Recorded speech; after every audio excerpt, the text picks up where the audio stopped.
So I also didn't prepare much, but I did a little bit of meditating today, and I'm grateful to be here. It would be dangerous to think that what I'm going to say to you is my story, because my story is many stories. My story is the story of my third grade teacher looking at me in a time of deepest darkness and saying, I want to hear your ideas. My story is the story of my father believing into me into my worst times. My story is the story of my girlfriend. When I lose my house and I'm making $4.25 an hour, saying, baby, I believe in your vision. There's people in our life when we're at our worst that see our best. So I'd invite you just for a second right now to think of someone in your life that held faith in your possibility when you did not hold it in yourself. Then I'll just give you a moment of silence to think of that.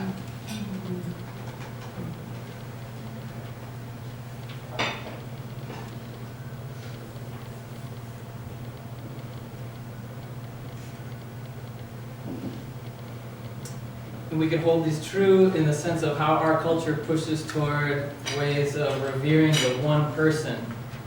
And I tell you, I just want to shatter that illusion. I don't have my story, it's our story. The second thing I want to acknowledge deeply is that I'm aware that I'm up here and some circumstances in my life have been set up as a white person and as a male to be nominated or to be awarded some great achievement. So I want to take another moment just to reverence people that you know, that maybe it's a mother giving birth or someone who does not get recognized in an impoverished neighborhood in Detroit, who runs a daycare for children for the past 36 years. Who is that person that's not up here right now? I just want to take a moment to acknowledge those people.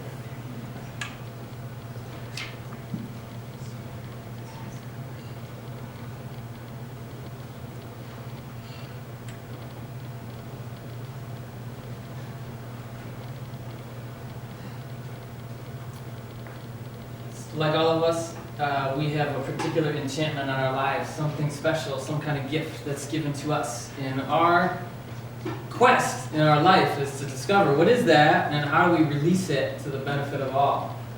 And so in an effort, I'll share maybe a little bit about what that's like for me, but really to try to illuminate the story that is the story of risk and sacrifice and growth and dying to ourselves in an effort to become more than what we even think we can become.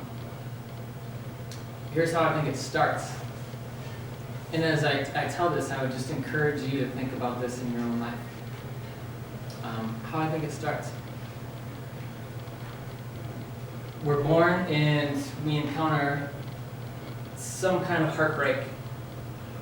We're sensitive in a way to something in our community that is lost or forgotten or violently destroyed.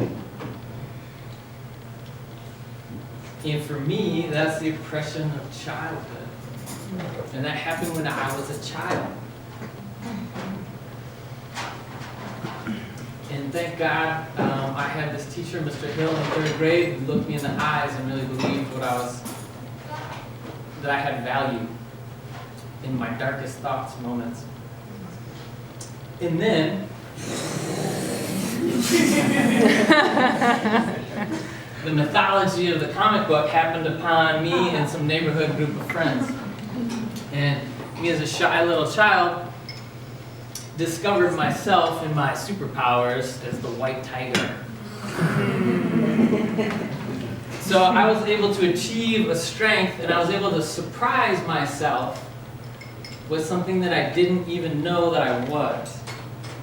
And this is the resurrection. And I think when we're given that kind of vision, and when we're given that kind of heartbreak, we're also given a vision.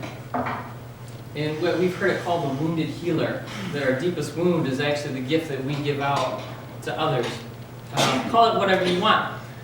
But that formative experience for me has led me to orient my life to honoring the sanctity of childhood and wanting to create spaces that exist where that's sacred and resplendent in our world. But it's not just like, snap, that happens. Because I think once we have that vision, what happens is we get shaped by it. And it wasn't always a complete humble surrender for me, because what I've faced, and I think we all know, is that if you just surrender to something larger than yourself, you get humiliated. That's the first part.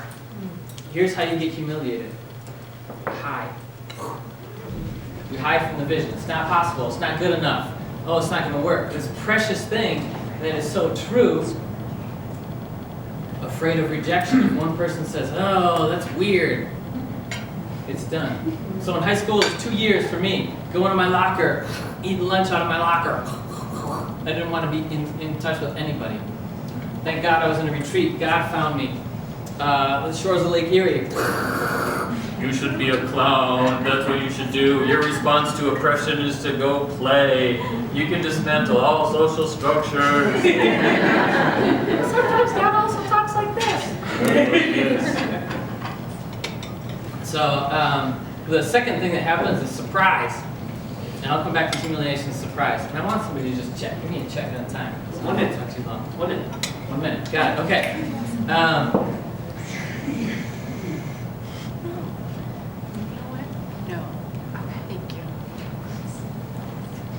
So humiliation on two sides. One is we hide from it. The second part is the risk of actually saying that out into the world. So what I do for a living is I dress up like a superhero and I wear a cape.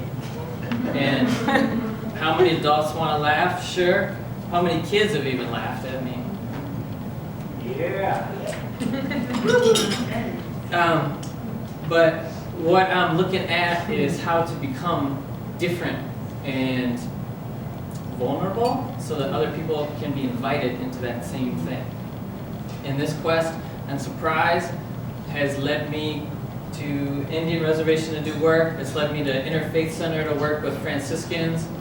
It's led me to now, most recently, a neighborhood in Detroit where this vision of, oh, let me just enchant creative play and purpose in kids is now about recreating a world where a self-sustaining visual village is possible in an impoverished area. And I think we can do that if we know the journey of the hero to die to ourselves and really surrender to something larger.